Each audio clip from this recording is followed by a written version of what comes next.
First of all, I want to thank my colleagues, Ira Reifer, Kelly Casella, Karen Kelch, and obviously Beth for their assistance in developing and preparing this presentation.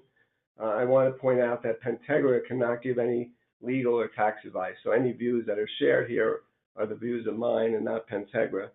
And also, when I did this presentation originally, I had a different title. It was QDROs, Navigating the Complexities of QDROs with Ease. And Beth was smart enough to change the title because there's nothing easy about QDROs. And again, when I say QDROs, I'm talking about qualified domestic relation orders.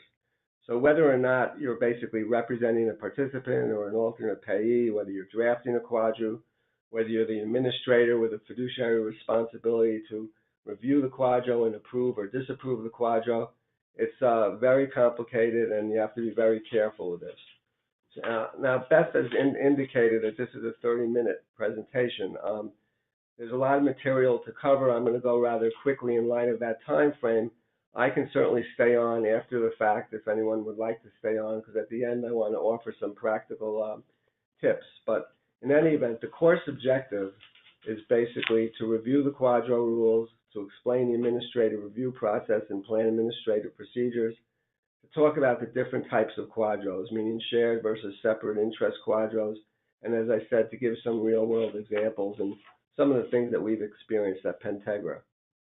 Next, please. In terms of legal background, where do you find the QDRO rules? So if any of you want to have difficulty falling asleep and want some bedtime reading, you're welcome to look at Internal Revenue Code Section 414P or ERISA Section 206D3, because those are set forth the QDRO rules. Under those rules, basically, normally, an assignment or alienation of benefits under pension, profit sharing, and stock bonus plans is prohibited under ERISA. There are very limited exceptions, and as an example of how limited this is, we've had experiences where someone will basically, a bank will call us and say, please forward Robert's benefit to me. And we say, why? Well, Robert is in prison because he embezzled from the bank. Believe it or not, you cannot turn that over to the employer. It's still the participant's benefit because of the rules against assignment or alienation. However, a QDRO is one of the very limited exceptions to those rules. So the bottom line is that if there is a valid QDRO, a participant's benefit or portion of benefits can be assigned. One thing that's unclear is whether a non-qualified plan can be part of a QDRO. Basically, if you have a separate order for a non-qualified plan, that will not constitute a QDRO. So if you want to try to include a non-qualified plan in a QDRO, it's got to be part of a larger order that includes qualified plan assets. Next. We're already there, I'm sorry. What is a domestic relations order in the first place? Basically, it's a judgment, decree, or order, and it's issued by a court or a state agency or instrumentality. It can be included as a part of a divorce decree or court-approved property settlement, or issued as a separate order. It needs to be made pursuant to state domestic relations order. So again, normally you're going to find QDROs in the context of divorces, which are all too prevalent in this day and age. Next, please. QDRO relates to the provision of either child support, alimony payments, or marital property rights. And again, you can assign the rights under more than one plan of the same or different employer. So for example, oftentimes someone will participate in a defined benefit plan and a defined contribution plan. You can cover that all under the same QDRO.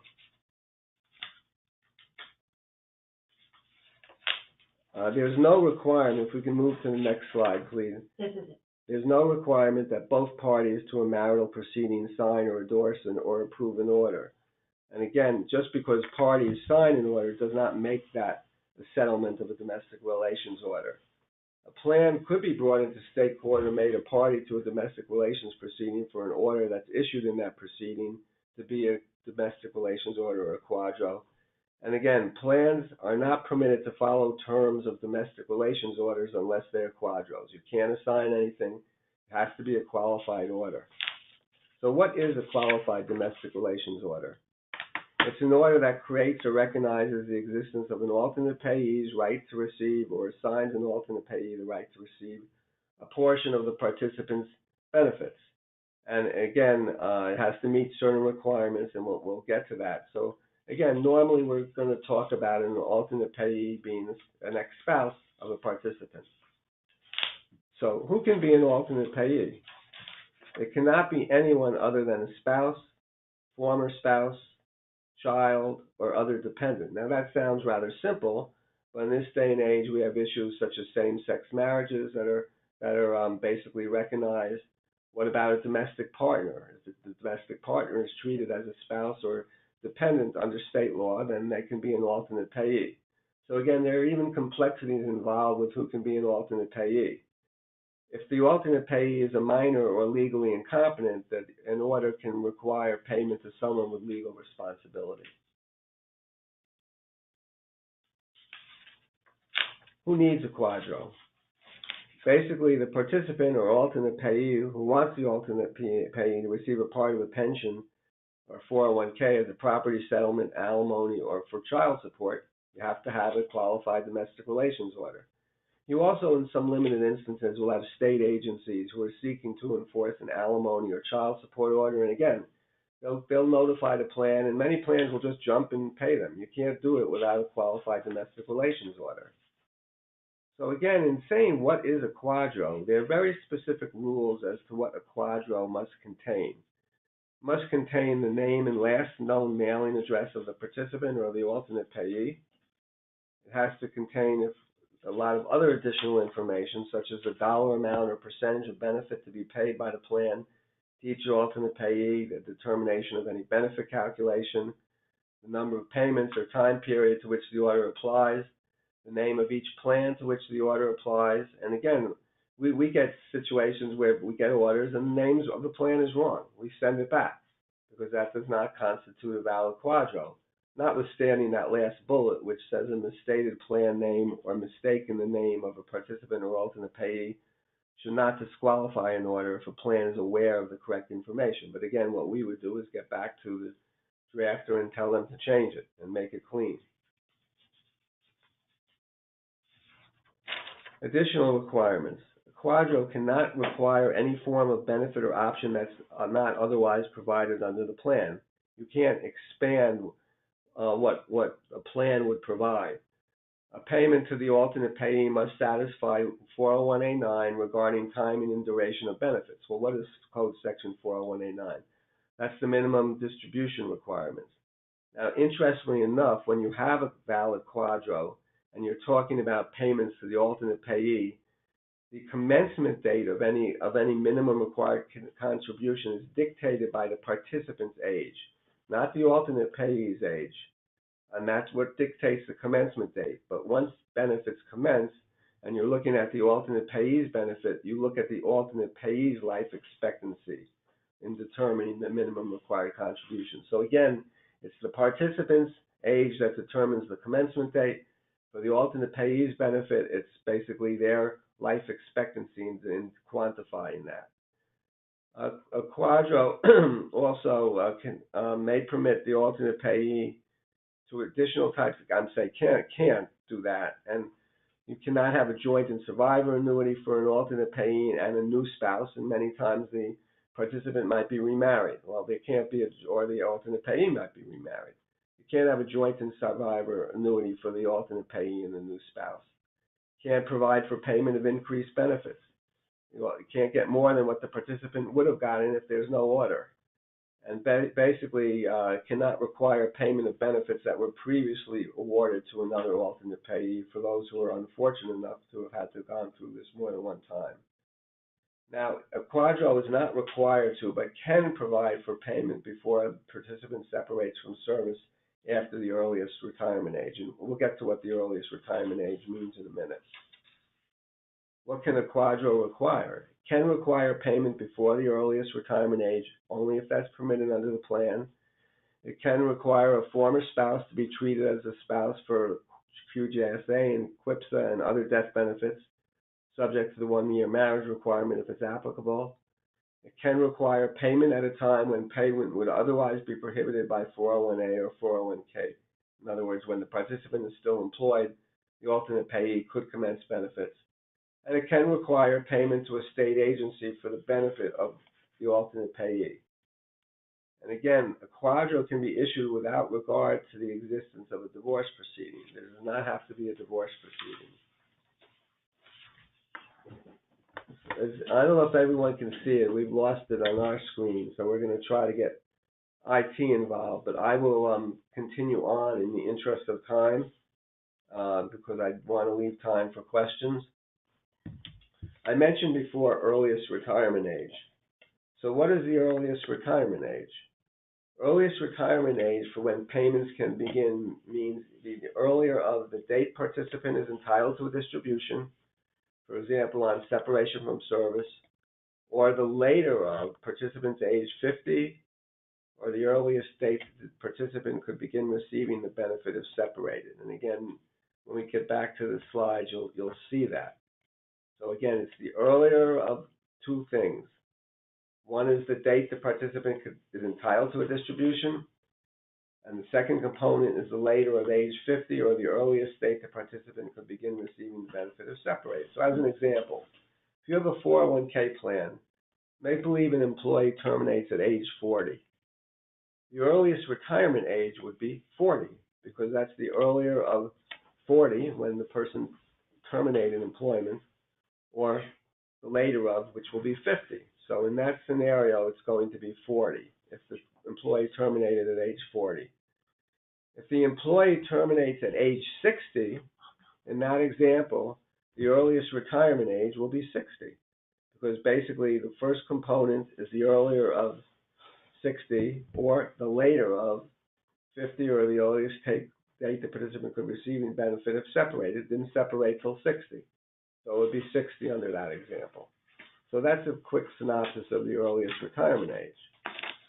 Now, we put forth a general outline of the DRO process. We'll get into it in a little bit more detail, but any plan must have reasonable written procedures for determining the qualified status of a domestic relations order and administering distributions under a QDRO.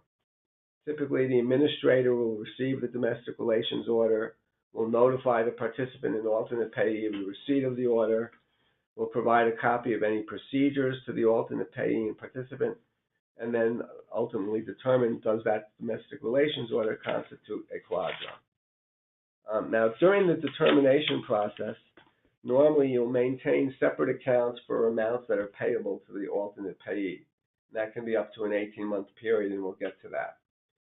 During that, what I call segregation period, orders are approved or rejected. And if rejected or that 18-month period elapses, the participant gets paid as if no order was received. Now, again, there's a lot of references to 18-month periods, and sometimes people will tell you, well, you have 18 months to review an order. Don't believe that. It's got to be done much more quickly, and as you'll find out, these are very emotional issues for people. People are constantly calling. Did you review my QDRO? When can I get paid? You know, they want to move on to a different chapter of their life. So keep that in mind. If following a final QDRO rejection or following the lapse of that 18-month period, if then you get a revised QDRO and you approve it, that QDRO only applies prospectively. The alternate payee will only receive amounts payable after that subsequent determination. It's not retroactive. Obviously, you need to provide a notice of QDRO determination, and assuming it's approved and you're running the plan, you got to follow the QDRO, the terms of the QDRO. Moving on, again, in terms of procedures, they have to be reasonable. They have to permit an alternate payee to designate a representative for receipt of notices and plan information, and there'll usually be attorneys involved in these matters. You need to include information about the plan and benefits that's available to assist the alternate payees in preparing QDROs, so you may have to provide an SPD, a plan document, account statements, models. You have to talk about the time limits for determinations, information regarding segregation of assets, and we'll get to that, but normally you will flag the assigned portion to prevent a withdrawal or loan of that assigned amount pending review of the domestic relations order, meaning that if someone submits a QDRO and then the participant tries to get the whole benefit, that's a problem.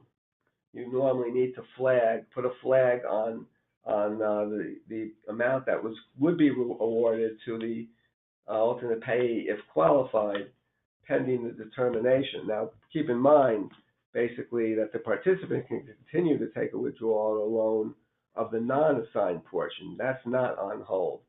But you need to make sure that there are sufficient assets to secure a loan. You need to spell out the process for obtaining review whether the order is a QDRO, and you should include information, as I said, regarding the hold on the participant's account during the determination period. And again, another point not on here, but during that determination period, it is the participant, the plan member, who continues to maintain investment discretion over the total account. So even though part of the benefit may be on the K plan being awarded to a alternate payee, until you determine it's qualified, it's the participant has total control over the investment elections. Once the account's divided, that story changes. Determination period. Again, talks about this 18-month time period. It's not meant to be how long the decision can take, and you can read this on your own in the interest of time. If we can turn to the next slide, DRO notice. Time periods for the notice. Well, promptly. Basically, there should be notification of the receipt of the domestic relation order and provide procedures when you get that. And within a reasonable time period, not 18 months, you need to make a QDRO determination and send a notice of the decision. Well, who's going to get that notice? The participant, obviously, the alternate payee, and any representatives of each party, and they're typically attorneys. You can charge reasonable expenses against the participant's account for QDRO reviews. The administrator is not required to determine validity of QDRO under state law. Basically, you're looking at federal law. During the so-called determination period, the distribution to the participant of any amounts to which the alternate payee may be entitled should be halted, and the assets should be segregated between amounts payable to the participant and alternate payee, certainly segregated from an accounting standpoint. Again, contents of the notice. It should be the reason the order is or is not a QDRO, reference to any plan provisions such as the SPD, time limits that may apply, additional materials, information, or modifications necessary for the order to qualify, and details on QDRO provisions such as payments timing if approved, and as an example, a description of the available payment or withdrawal options. Here we're getting into a lot of the meat of the matter, types of domestic relations orders. Typically, there's two types, separate interest versus shared interest. What's a shared interest QDRO? Shared interest QDRO means the alternate payee receives a portion of the participant's benefits. So basically, they get a portion of the payout. So usually the alternate payee will get paid only if the participant is already receiving benefits, meaning they have to wait until the participant retires under a shared interest QDRO, and it usually requires giving the alternate payee survivor benefits.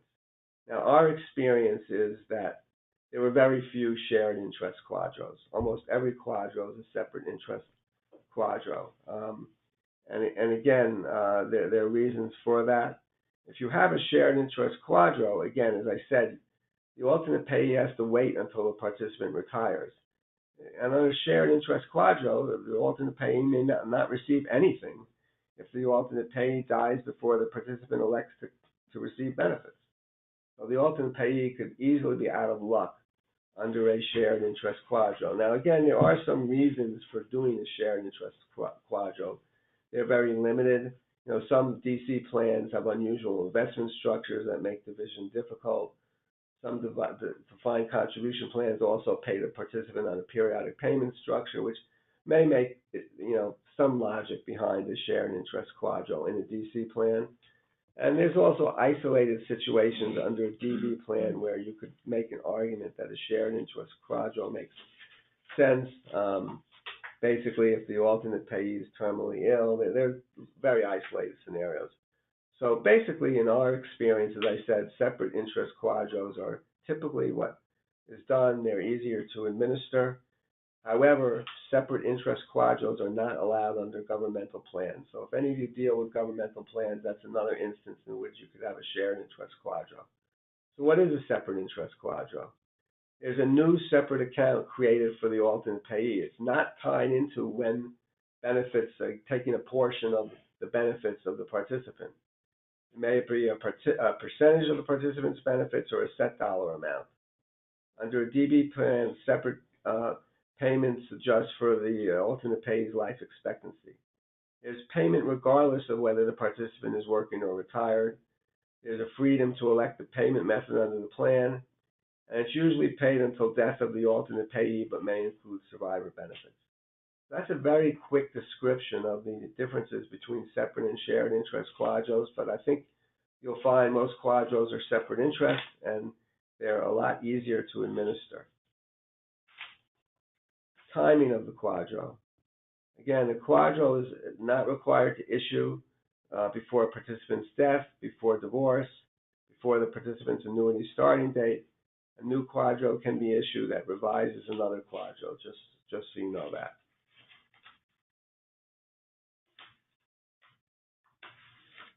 So now some examples. One thing that we do here, and I would highly recommend it, is we have models in place. And I highly recommend sending out models, because the bottom line is that if you get a QDRO to review that matches your model, it's going to be quick, easy to make a determination. It's going to be a lot better for the participant and the alternate payee. What really happens in practice often is you get a signed court order, quite frankly. And then that doesn't mean it's valid. It's going to take a lot of back and forth to make sure it's a valid QDRO. So again, the timing of the review may be much shorter if you have models in place, and we always encourage the use of models.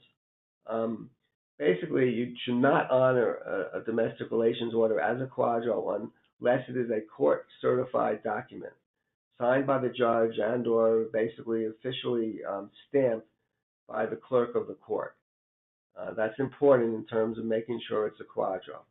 When you have a DC plan, a lot of complexities. What's the impact of an outstanding loan? You could have a QDRO and basically a participant has an outstanding loan. So what we do is we make it the responsibility of the parties to make the determination as to whether to include or exclude the outstanding loan balance, which the member must repay in the QDRO benefit assignment. We put that back onto the parties. Also, in a DC QDRO, impact of withdrawals made by a member between a retroactive QDRO effective date and the date the plan receives the order. Unless it's specified by the order, we provide that those withdrawals will be added back for purposes of determining the award under the QDRO. What if there's a deficiency? If there's insufficient amount in the member's account to pay the QDRO award? Basically, we request further guidance from the parties. And these are all real-life examples that occur. We specify that prior to receiving a court-certified order, the plan does not accept responsibility for a member's actions. Again, you need to protect yourself. We specify that the plan does not flag a member's account in anticipation of an order. Because sometimes we'll get calls, oh, you're going to get an order and I'm getting divorced. Make sure no one takes a distribution. No, you cannot do that until you receive an order. Otherwise, basically, you're going to have a problem with the member. We specify that the plan does not flag a member's account, as I said, in anticipation of the order. We do a pro rata allocation unless it's otherwise specified in the QDRO. And again, we do specify, and it's along the lines of my disclaimer, that the plan does not give tax advice. We direct the parties to their tax advisors for specific information as to taxability of any distributions pursuant to a QDRO. That's something that we have to steer clear of. In the DB world of QDROs, again, a lot of complexities. We will not consider an order to be for determination of the QDRO unless the member is at least partially vested in the employer contribution or if there are employee contributions. There's no vesting, we won't consider anything to be a QDRO. If the member terminates during the period in which the parties are still basically preparing the order and the member applies for a distribution, the plan cannot delay the full basically distribution for the member. We haven't received the QDRO, we can't hold that up. Again, under DB plans, if a member is in pay status, we cannot cut back a member's benefit until a determination is made as to whether there is a QDRO. You can't just unilaterally cut back someone's benefit. Again, in the DB plan, there's basically no proration of benefits for part of a month.